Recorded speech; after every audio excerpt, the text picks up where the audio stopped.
Que se passe-t-il énergétiquement lors d'un incident traumatique? Qu'est-ce que le recouvrement d'âme?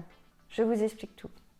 Je suis Camille Lelièvre, ostéopathe, et j'accompagne les personnes qui souffrent du trouble du comportement alimentaire à libérer la face cachée de ce trouble. Que se passe-t-il énergétiquement lors d'un incident traumatique? D'abord, il y a un impact émotionnel et énergétique. Lors d'un traumatisme, une plaie émotionnelle se crée. Pour continuer à vivre, le subconscient pose un pansement, mais la plaie reste prête à s'ouvrir à chaque déclencheur, provoquant des réactions émotionnelles intenses. Énergétiquement, un traumatisme provoque une surchauffe qui mène à une somatisation dans le corps. Les maladies reflètent souvent un mal-être profond. Il y a une fragmentation de l'aura. L'aura subit des fissures ou des pertes, laissant des morceaux d'énergie éparpillés dans le passé.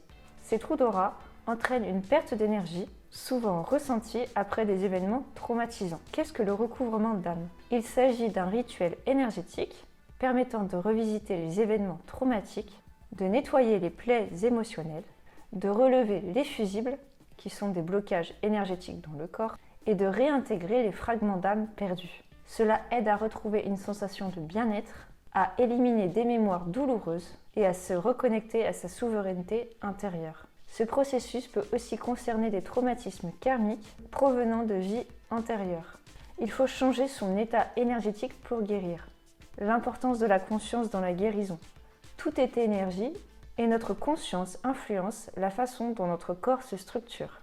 Par exemple, maintenir des pensées de maladie maintient l'état maladif. Changer sa perception et se focaliser sur des pensées positives peut restructurer les énergies dans le corps. On va faire un petit exercice pour expérimenter l'énergie. Un exercice simple consiste à frotter ses mains en affirmant une affirmation. Par exemple, « Mes doigts sont longs » pour observer un changement physique illustrant l'influence de la conscience sur l'énergie corporelle. Regardez vos deux mains. La main à laquelle vous avez dit que les doigts s'allongent, ils sont plus longs. Le flux d'énergie de guérison. La maladie est perçue comme une crispation d'énergie. Restaurer le flux énergétique, comme au yoga, en tai chi ou par des exercices de respiration, c'est essentiel pour le bien-être. L'utilisation des mains et de la respiration permet de manipuler les énergies vitales pour amener un équilibre dans le corps.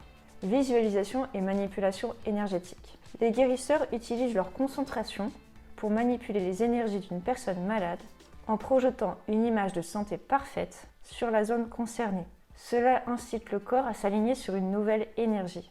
Ces concepts s'inscrivent dans une approche holistique où l'énergie, la conscience et la mémoire du corps jouent un rôle clé dans la guérison émotionnelle et physique. Les exercices que je vous propose dans mon accompagnement visent à renforcer l'autonomie dans la gestion de son bien-être énergétique. Alors prenez votre rendez-vous dans le calendrier et je vous explique tout.